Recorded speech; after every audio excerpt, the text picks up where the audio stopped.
ഇന്ന് തന്നെ ഡൗൺലോഡ് ചെയ്യൂ. കാണൂ നിങ്ങളുടെ ഫേവറേറ്റ് ഷോസ്. സത്യമേടിയം പോയപ്പോഴേ പറഞ്ഞല്ലേ അവളെ വിളിക്കാൻ പോണ്ടെന്ന്. അവൾ അഹങ്കാരം കൊണ്ട് പോയതാ.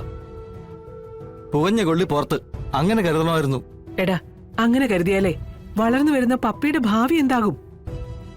അച്ഛനും അമ്മയും രണ്ട് ധ്രുവങ്ങളിൽ നിന്നുകൊണ്ട് ആ കൊച്ചിനെ എങ്ങനെ നിങ്ങൾക്ക് സ്നേഹത്തോടെ വളർത്താൻ പറ്റും?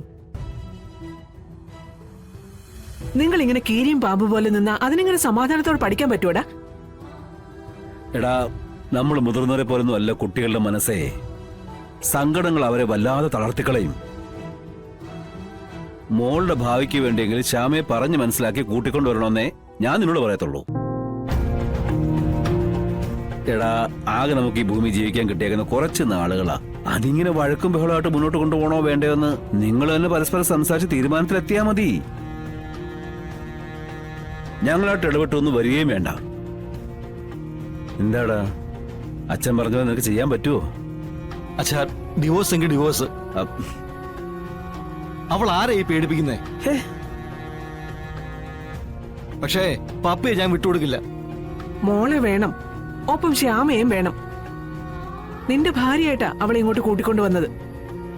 ഇനിയുള്ള ജീവിതത്തിലും അവള് തന്നെയായിരിക്കും നിന്റെ ഭാര്യ. അതിലൊരു മാറ്റം വരുത്താൻ ഞാൻ സമ്മതിക്കില്ല. അവളെ ഡിവോഴ്സ് ചെയ്ത് മറ്റൊരു ജീവിതമാണ് നീ ആഗ്രഹിക്കുന്നെങ്കിൽ നീ എനിക്ക് പിന്നെ ഈ വീട്ടിൽ വേണ്ട.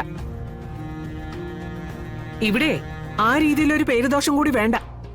പൈസയ്ക്ക് കുറവുണ്ടായിട്ടുള്ളൂ, കുടുംബത്തിനൊരു ചീത്തപ്പേരുണ്ടാക്കിയിട്ടില്ല. നീയായിട്ട് അത് ഉണ്ടാക്കാനും ഞാൻ സമ്മതിക്കില്ല. അവളുടെ വാശിക്ക് മുന്നിൽ കീഴടങ്ങണമെന്നാണോ സത്യമാ പറയുന്നേ? എടാ, ഇപ്പോഴത്തെ ഈ മാനസികാവസ്ഥ മാറുമ്പോ അവളെ കാര്യങ്ങൾ പറഞ്ഞ് മനസ്സിലാക്കി തിരിച്ചു കൊണ്ടുപോവാ. പൊട്ടിപ്പോയ ബട്ടൺസേ രണ്ടാമത് തുന്നി പിടിപ്പിക്കുക വേണ്ടത്, അല്ലാതെ ഷർട്ട് അപ്പാടെ ചവറ്റുകുട്ടികൾ ഉപേക്ഷിക്കുകയല്ല ചെയ്യേണ്ടത്. എടാ, ജീവിതവാ, പ്രശ്നങ്ങൾ ഉണ്ടാകും. അത് പരിഹരിച്ച് മുന്നേറി പോകുമ്പോഴാ നമ്മൾ ഓരോരുത്തരും നമ്മുടെ ജീവിതമാകുന്ന കഥയിലെ ഹീറോ ആവുന്നത്. അല്ലെങ്കിലേ നമ്മൾ വെറും സീറോ ആയിട്ട് മാറും.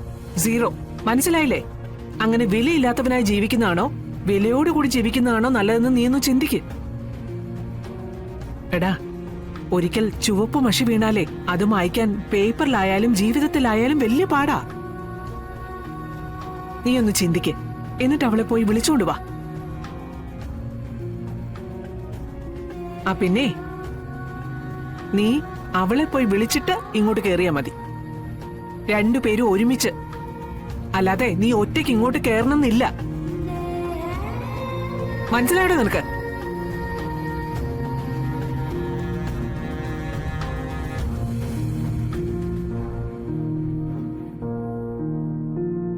എടാ, ചില സമയത്തെ ഭാമ എനിക്ക് ഭാര്യ മാത്രമൊന്നും ആയിരുന്നില്ല, എന്റെ ടീച്ചറും കൂടായിരുന്നു. ആ ശിക്ഷണം കൊണ്ടാവാം ഞങ്ങളിങ്ങനെ ഇണക്കങ്ങളും പിണക്കങ്ങളും ഒക്കെ ആയിട്ടേ ഒത്തൊരുമിച്ച് അങ്ങ് പോകുന്നതേ.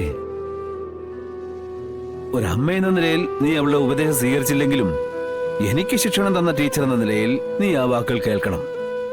കാരണമേ അതെന്നെ ഞാനാക്കിയ വാക്കുകളാ. എടാ, അതൊരിക്കലും തെറ്റില്ല. എടാ, അതിന് തെളിവേ നീ ഞാൻ തന്നെയാടാ. ആ